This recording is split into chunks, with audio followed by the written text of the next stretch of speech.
থেকে প্রায় 7 বছর আগের কথা। 23 জুন 2018, দিনটি ছিল শনিবার। থাইল্যান্ডের চিয়াংরাই প্রদেশে স্থানীয় junior football team wild boards তাদের রোজকার প্র্যাকটিস শেষ করেছে। কিন্তু সেদিন বাড়ি ফেরার বদলে কোচ এবং খেলোয়াড়দের মাথায় চাপলো নতুন এক অ্যাডভেঞ্চারের নেশা। ঠিক হলো তারা কাছের রহস্যময় থাম লুয়াং গুহাটি ঘুরে দেখবে। 25 বছর বয়সী সহকারী কোচ একাবল চান্তাং এর সাথে 11 থেকে 16 বছর বয়সী 12 জন কিশোর বেরিয়ে পড়লো সেই অজানার উদ্দেশ্যে। ভাগ্যক্রমে টিমের 2 জন সদস্য তাদের সাথে যেতে পারেনি। একজনের সাইকেল ছিল না, আর অন্যজনের বাড়িতে হোমওয়ার্কের তাড়া ছিল। তাই কোচ সহ মোট 13 জন রওনা দিল সেই গুহার পথে, যার খবর তাদের পরিবারের কারোরই জানা ছিল না। সাইকেল আর ব্যাগ গুহার মুখে রেখে তারা যখন ভেতরে ঢোকার প্রস্তুতি নিচ্ছে, তখন তাদের চোখে পড়ল গুহার বাইরে থাকা সেই সতর্ক বার্তা, যেখানে স্পষ্ট লেখা ছিল জুলাই থেকে অক্টোবর মাসে গুহায় প্রবেশ নিষেধ, কারণ বর্ষাকালে গুহার ভেতরটা পানিতে ডুবে যায়। কিন্তু কোচ দেখলো দিনটি ছিল 23 জুন, আর সাধারণত জুলাইয়ের শেষের দিকে বৃষ্টি হয়। আকাশ পরিষ্কার দেখে কোচ ভাবলেন বিপদের কোনো আশঙ্কা নেই। তাদের পরিকল্পনা ছিল খুবই সামান্য, মাত্র 1 ঘন্টা গুহাটা ঘুরে দেখবে, তারপর রাত হওয়ার আগেই যে যার বাড়ি ফিরে যাবে। কিন্তু প্রকৃতির খেলা বোঝা বড় দায়। তারা গুহার একটু গভীরে যেতেই বাহিরে শুরু হলো মুষলধারে বৃষ্টি। হামলুয়াং গুহাটি দই নাং নং পাহাড়ের ঠিক নিচে অবস্থিত, তাই পাহাড়ের সব পানি ঝর্ণার মতো সোজা গুহার ভেতরে ঢুকতে শুরু করলো। গুহার অনেক গভীরে থাকায় বাইরের সেই প্রলয়ঙ্কারী বৃষ্টির গর্জন তারা শুনতেই পায়নি, বুঝতেই পারেনি কি ভয়াবহ বিপদ তাদের গ্রাস করতে আসছে। যখন বুঝতে পারলো, ততক্ষণে পানি তাদের নাগালের মধ্যে চলে এসেছে। কোচ একাপল বুঝতে পারলেন পানি না কমা পর্যন্ত বের হওয়ার আর কোনো পথ নেই। উল্টো পানি বাড়তে থাকায় তারা বাধ্য হয়ে প্রাণ বাঁচাতে গুহার আরো গভীরে অন্ধকারের দিকে পিছিয়ে যেতে লাগলেন। অবশেষে তারা এমন এক উঁচু জায়গায় পৌঁছালেন যা পানির স্তর থেকে 14 ফুট উপরে ছিল। নিরাপদ ভেবে তারা সেখানে আশ্রয় নিলেন, আর সেই সাথে তারা আটকা পড়ে গেল এই গুহার ভেতরে। তারা তখন জানে না তারা কি বেঁচে ফিরবে নাকি মারা পড়বে এই অন্ধকার কুঠুরিতে।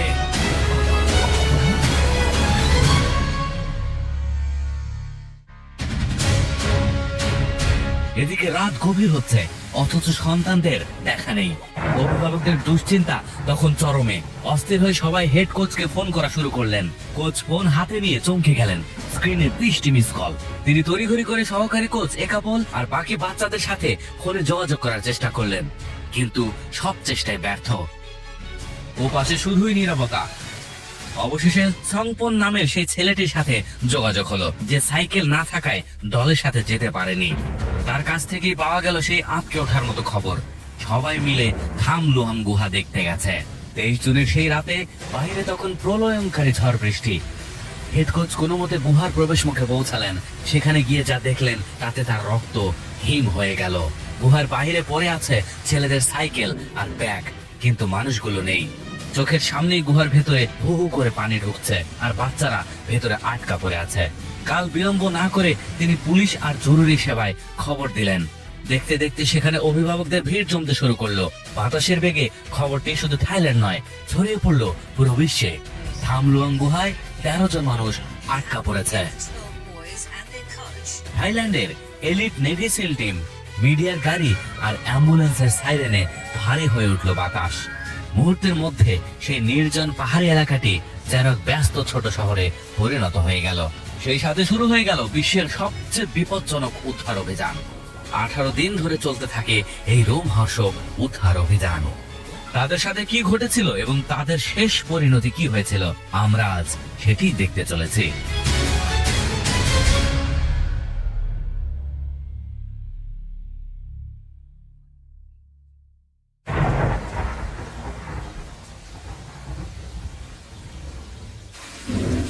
সানগট নামের এই ব্যক্তিটি সবার প্রথমে খবর পেয়ে গুহার সামনে গিয়েছিলেন। সেই রাতে খুব বৃষ্টি হচ্ছিল। রাত 9টায় আমি একটা কল পাই যে এলাকার কিছু ছেলে হারিয়ে গেছে। তারা নাকি ফুটবল খেলে গুহার দিকে যায়। আমি সাথে সাথে গুহার কাছে যাই। লাইট জ্বালিয়ে দেখি সেখানে তাদের সাইকেল আর ব্যাগগুলো ছিল। খবরটি শুনে আমি আর আমার পরিবার অনেক কান্নাকাটি করি। আমি চিন্তা করলাম রোম অনেক বিপদে আছে। ফুটবল দলের 12 জন সদস্য এবং তাদের কোচ নিখোঁজ। ধারণা করা হচ্ছে তারা মাটির নিচে গুহায় আটকা পড়েছে। তারা যেখানে আটকা ছিল সেই স্থানটির নাম দেওয়া হয় চেম্বার 9 নামে। চেম্বার 9 থেকে একটু আগে এটি হলো স্যাম ইয়েক জংশন। মংস সিরিজ নামের আরেকটি সুড়ঙ্গ এখানে মূল গুহার সাথে মিশেছে।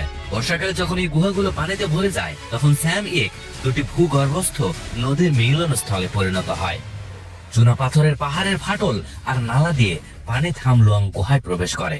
এই পাহাড়টা একটা বড় স্পঞ্জের মতো। বর্ষাকালে থামলুয়াং গুহার ভেতর দিয়ে বিশাল পরিমাণ পানি প্রবাহিত হয়, অনেকটা একটা বড় নদীর মতো। বৃষ্টি পড়তেই থাকলো, পানির স্তর আরো বাড়লো।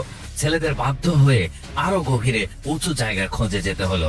স্যাম ইয়েক হলো এই গল্পের মূল কেন্দ্রবিন্দু এবং 3D মডেল পরিষ্কারভাবে দেখাচ্ছে কিভাবে পানি গুহাটি ডুবিয়ে দিয়েছিল এবং ছেলেদের আটকে ফেলেছিল।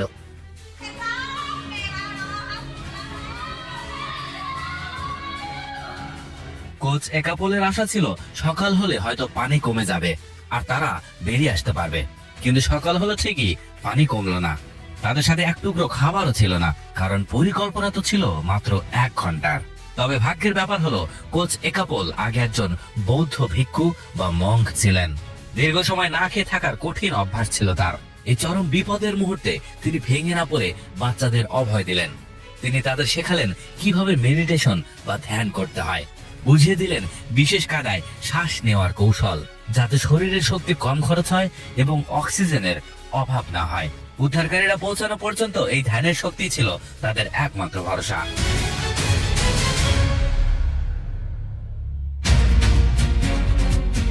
দিশেহারা স্থানীয় কর্মকর্তারা দেশের সেরা ডুবুরিদের ডাকলেন। এরা হলো থাই নেভি সিল, কিন্তু ক্রমাগত বাড়তে থাকা পানি আর তীব্র স্রোত তাদের পিছু হটতে বাধ্য করলো। মাটির উপরে গুহা অনুসন্ধানকারীদের দল পাহাড়ে চষে বেড়াচ্ছিল, উপর থেকে ঢোকার কোনো পথ পাওয়ার আশায়। খোঁজাখুঁজি জোরদার হচ্ছিল। এভাবে তারা 9 দিন ব্যাপী চেষ্টা করতে থাকে এবং ঠিক 9ম দিনে আসলে একটি সাফল্য।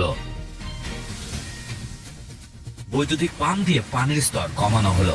নেভি সিলের ডুব দেওয়ার মতো নিরাপদ অবস্থা তৈরি হলো। তারা জীবনের চিহ্ন খুঁজতে গভীরে গেল এবং ফিরে আসার পথ চিনতে একটি গাইডলাইন বা দড়ি নিয়ে গেল। আমরা আসলে জানতাম না ছেলেরা ঠিক কোথায় আছে। আমার মনে হয়েছিল সেই মুহূর্তে তাদের বেঁচে থাকার চেয়ে মারা যাওয়ার সম্ভাবনাই বেশি ছিল। ডুবুরি দল দিনের পর দিন ধরে প্লাবিত গুহায় তল্লাশি চালাচ্ছে।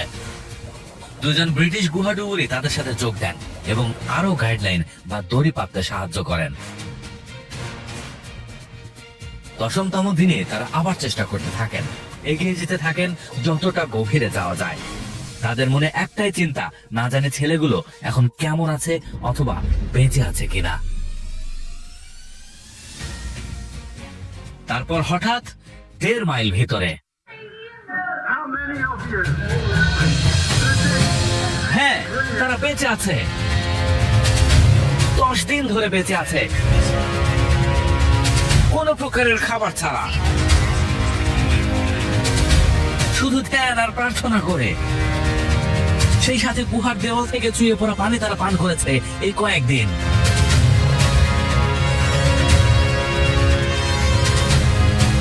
শুধু কয়েক ঘন্টার মধ্যেই থাই নেভি সিল খাবার, ঔষধ এবং হাইপোথার্মিয়া বা অতিরিক্ত ঠান্ডা থেকে বাঁচার জন্য ফয়েল কম্বল পৌঁছে দেয়। কিন্তু সবার মনে একটাই চিন্তা ছিল। আমরা খুব দ্রুত বুঝতে পারলাম যে আমাদের সমস্যা কেবল শুরু হয়েছে। তাদের খুঁজে পাওয়া এক জিনিস আর উদ্ধার করা সবচেয়ে চিন্তার এখন। থাই কর্তৃপক্ষ একটি সহজ সমাধান খুঁজতে মরিয়া হয়ে গিয়েছে। তারা 3টি উপায় চিহ্নিত করেছে। 1, মৌসুমী বৃষ্টি শেষ হওয়া পর্যন্ত অপেক্ষা করা, যাতে ছেলেরা শুকনো গুহা দিয়ে হেঁটে বের হতে পারে, কিন্তু তাতে কয়েক মাস লেগে যাবে। 2, ওপর থেকে গুহায় ঢোকার জন্য অন্য কোনো পথ খোঁজা, কিন্তু 1 সপ্তাহ ধরে পাহাড়ে তল্লাশি চালিয়ে কোনো পথ খুঁজে পাওয়া যায়নি। বাকি আর একটি উপায়, যা শুনতে সবচেয়ে ভয়ঙ্কর। গুহার তথ্যে একটি অদ্ভুত বিষয় দেখা যায়। ছেলেদের আশ্রয়ের সবচেয়ে উঁচু জায়গায় একটি ছোট গর্ত, যা 2.5 ফুট চওড়া এবং 9 ফুট লম্বা। পরে একটা বিষয় জানা যায় যে ছেলেরা সেখানে সুড়ঙ্গ খুঁড়ে বের হওয়ার চেষ্টা করছিল। এটা বিস্ময়কর। ছোট পাথরের হাতিয়ারগুলো এখনো সেখানে আছে, দেয়ালের গায়ে আঁচড়গুলো এখনো স্পষ্ট। তারা যখন খুঁড়ছিল তখন তাদের মনে কি চলছিল কে জানে, কারণ তারা জানতো না মাটির কত গভীরে তারা আছে। ওরা কি চেম্বার 9 থেকে খুঁড়ে বের হতে পারতো? তারা মাটির কত গভীরে ছিল? ওরা ছিল গুহার মুখ থেকে 1.5 মাইল দূরে। আর তাদের উপরে ছিল 2000 ফুট শক্ত পাথর। তাদের সুড়ঙ্গ খোঁড়া ছিল বৃথা একটা চেষ্টা। আমরা এই সিদ্ধান্তে পৌঁছালাম যে শিশুদের বের করে আনার একমাত্র উপায় হলো সেই পথ, যে পথ দিয়ে তারা ঢুকেছিল। ডুবুরি দিয়ে উদ্ধারের সম্ভাবনাটা শুরু থেকেই ছিল বিভৎস। ছেলেরা 1.5 মাইল ভিতরে ছিল, কিন্তু তারা নিরাপদে আছে এবং ডুবুরিরা প্লাবিত সুড়ঙ্গ দিয়ে তাদের কাছে পৌঁছাতে পেরেছে। কিন্তু এখন সবচেয়ে যেটা চিন্তার বিষয় সেটা হচ্ছে তাদের এখান থেকে বের করা। কিছু জায়গায় মাটির নিচে পানি ভর্তি খাল তৈরি হয়ে গিয়েছে, অন্য জায়গায় গুহা ছাদ পর্যন্ত প্লাবিত হয়ে গিয়েছে, পথটিকে পুরোপুরি ডুবিয়ে দিয়েছে, যা 5টি সেকশন বা সাম্প নামে পরিচিত করা হয়। চেম্বার 9 এর পাশেই ছিল সবচেয়ে দীর্ঘ সাম্প, যা 1000 ফুটেরও বেশি লম্বা, প্রায় 7টি অলিম্পিক সুইমিং পুলের সমান। সব মিলিয়ে ছেলেদের এবং তাদের নিরাপত্তার মাঝে ছিল 0.5 মাইল লম্বা সাম্প বা ডুবন্ত পথ, আর সেখানে দৃশ্যমানত ছিল প্রায় শূন্য। চেম্বার 9 থেকে বের হওয়ার একমাত্র উপায় ছিল এয়ার ট্যাঙ্ক বা অক্সিজেনের বোতল নিয়ে দীর্ঘ ও বিপজ্জনক ডাইভ দেওয়া, যা থাইল্যান্ডের সেরা ডুবুরি নেভি সিলদের জন্য ছিল প্রাণঘাতী। থাই নেভিসির যারা উদ্ধারে সহায়তা করেছিল তারা কেবল খোলা সাগরে প্রশিক্ষণ নিয়েছিল, তারা কখনো খুব সরু জায়গায় ডাইভ দেয়নি। তাদের বিশেষজ্ঞ সাহায্যের প্রয়োজন ছিল।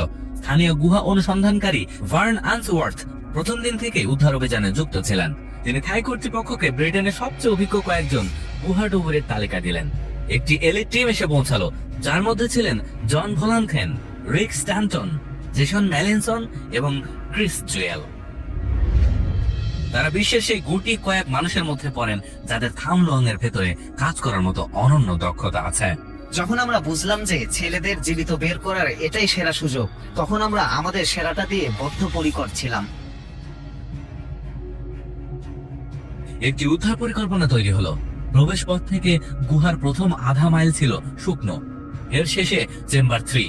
এটি হবে ডাইভ বেস বা ডুব দেওয়ার ঘাঁটি। এখান থেকে 4 জন গুহা ডুবুরি প্লাবিত গুহার গভীরে যাবেন। 3 ঘন্টা পর তারা ফুটবল দলের কাছে পৌঁছাবেন।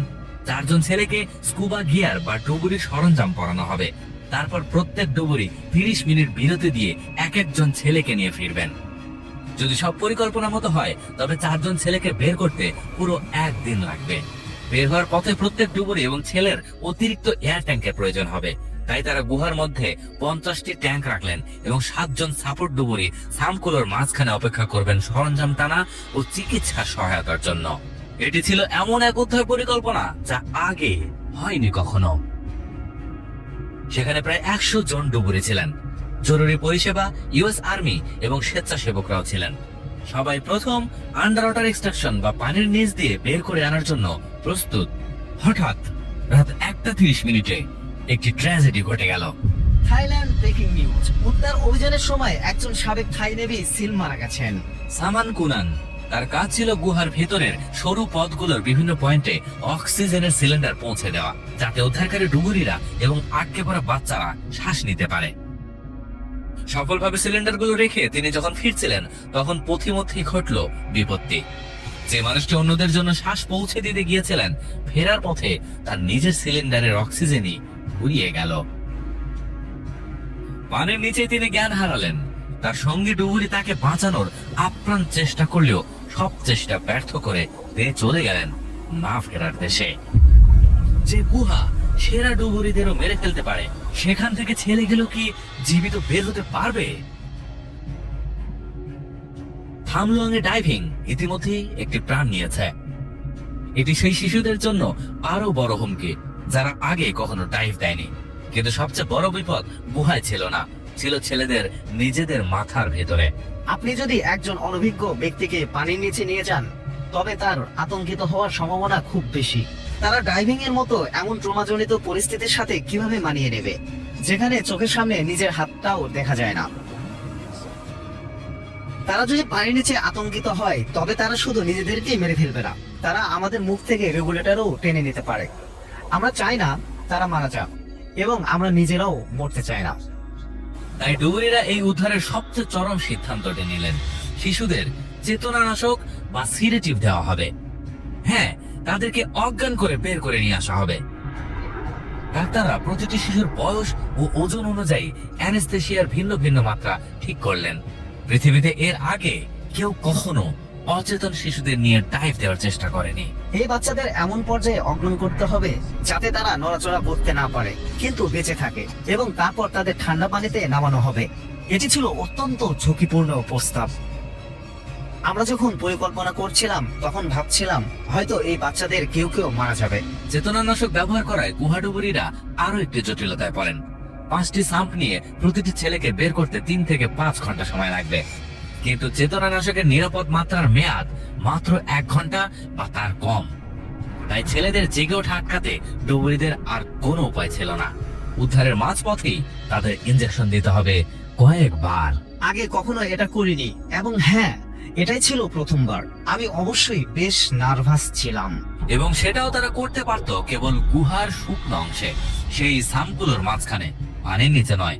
এমন কিছু যা ডুবুরি জেসন ম্যালিনসনকে বিপর্যয়ের খুব কাছাকাছি নিয়ে এসেছিল। প্রকৃতি উদ্ধারকারীদের পক্ষে ছিল না।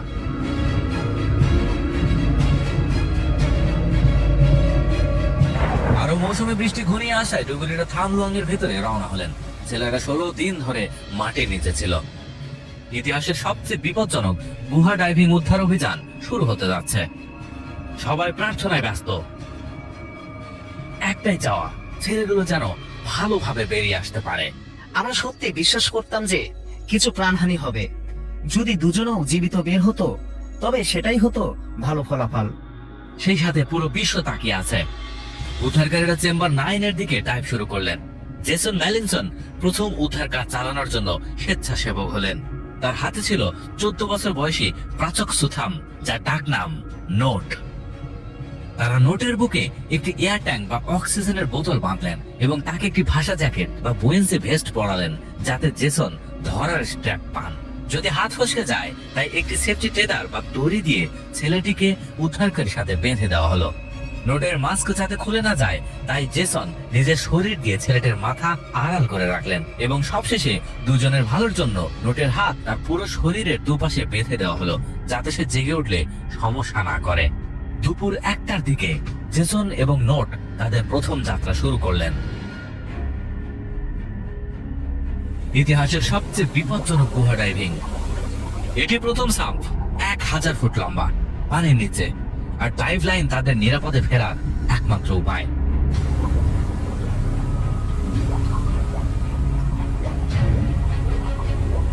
সবচেয়ে বড় ভয় ছিল গাইডলাইন এবং ছেলেটির সাথে সংযোগ হারিয়ে ফেলা।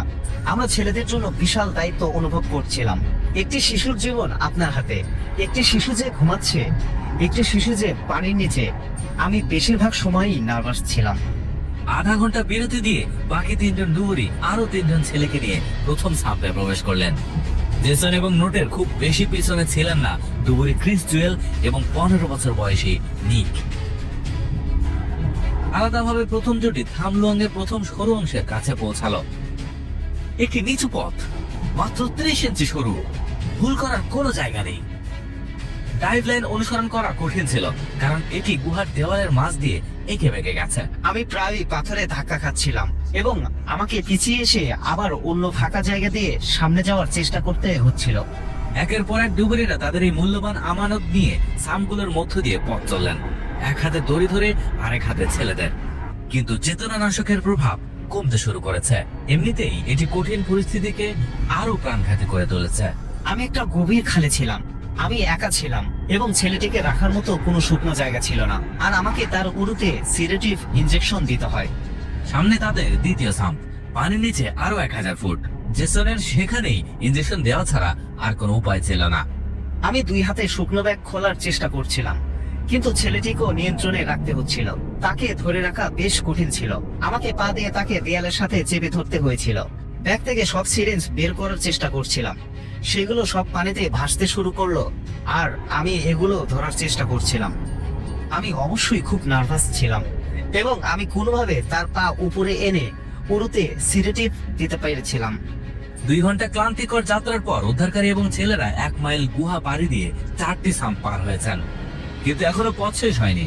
সামনে আছে শেষ সাম্পে ডাইভ এবং সবচেয়ে সরু জায়গা। ধীরে এবং সাবধানে ডুবুরিরা লাইন না হারিয়েই পার হলেন এবারের মতো। বিকেলের দিকে জেসন 5 ঘন্টা ধরে কেভিং এবং ডাইভিং করছিলেন। চেম্বার 3 এ আন্তর্জাতিক উদ্ধারকারী দল তাদের অপেক্ষায় ছিল। ভেসে উঠতে আর মাত্র কয়েক সেকেন্ড বাকি। গুহার দড়িতে টান পড়ছে, তার মানে জেসন ছোট্ট নোটকে নিয়ে কাছাকাছি চলে এসেছে। চারিপাশ যেন স্তব্ধ হয়ে আছে। কি ঘটতে চলেছে? অবশেষে তারা ভেসে উঠেছে। অভূতপূর্ব উদ্ধার, সবার মাঝে স্বস্তির নিঃশ্বাস। অসম্ভব একটি উদ্ধার অবিশ্বাস্য সফল উদ্ধারে পরিণত হলো। বিশেষজ্ঞ কেভার এবং চিকিৎসকরা দায়িত্ব নিলেন। তারা নোটকে স্ট্রেচারে করে গুহার শেষ আধা মাইল পথ পার করলেন। প্রথম 4 জন ছেলে খামলং গুহা থেকে একে একে বের হয়ে এলো, সবাই জীবিত। উত্তেজনাটা ছিল অসাধারণ। এটা বেশ অবিশ্বাস্য ছিল যে আমরা প্রথম 4 জনকে বের করতে পেরেছিলাম।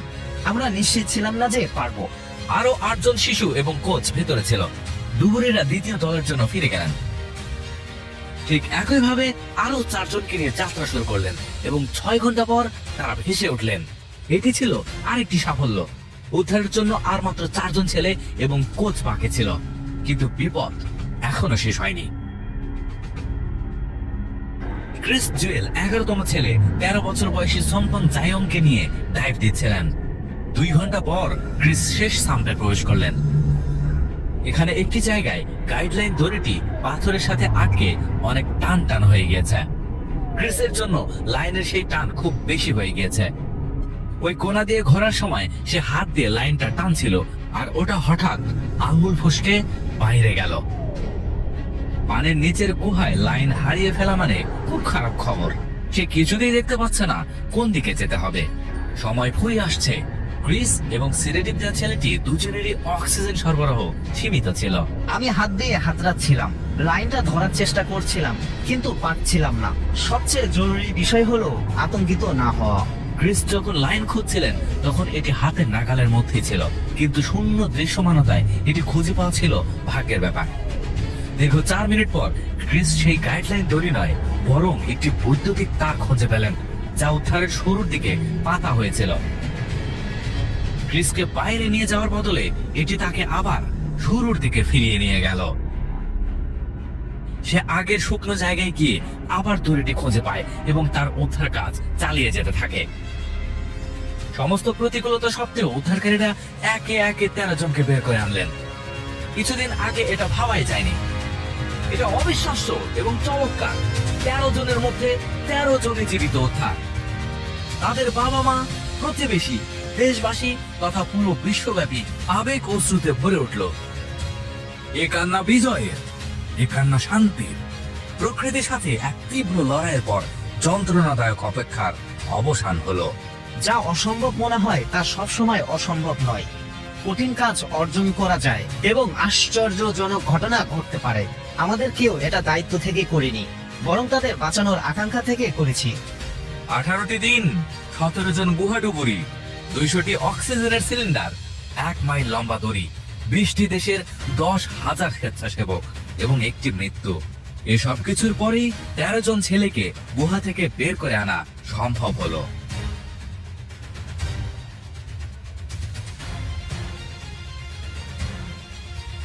তিন মাস পর ব্রিটিশ টিভিতে ডুবুরি ক্রিস এবং জেসন সেই ছেলেদের সাথে পুনরায় মিলিত হলেন, যাদের জীবন তারা বাঁচিয়েছিলেন। আমি তাদের কারো নাম জানতাম না। আমি তাদের 1, 5, 9 এবং 13 নম্বর হিসেবে মনে রেখেছিলাম। আপনারা আমার হিরো। হৃদয়ের গভীর থেকে আপনাদের অনেক ধন্যবাদ। আমরা আপনাদের ভালোবাসি।